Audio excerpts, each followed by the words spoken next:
guys, in this video, I will show you how to fix Steam Cloud Sync error easy. So this is a step-by-step instruction. Step 1, restart Steam. Completely close Steam and restart it. This can often resolve temporary issues. You can also try to exit and then open it again. Number 2, check internet connection.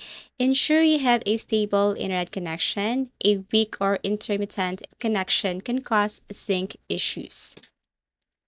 You can go to any web browser and then type speed test to know your internet connection, if it's strong or not.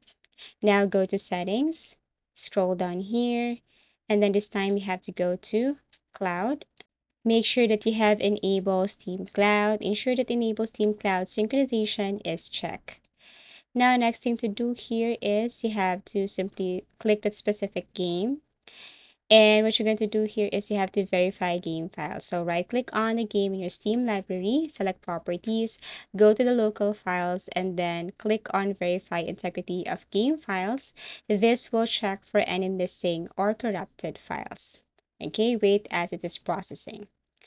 Now, the next thing to do is go and check for Steam server issues. Sometimes the problem may be on Steam's end. Check the Steam status page to see if there are any ongoing issues. Lastly, reinstall the game. If all else fails, uninstall and reinstall the game. This can help reset any corrupted settings. Thank you for watching and see you again in our next video tutorials.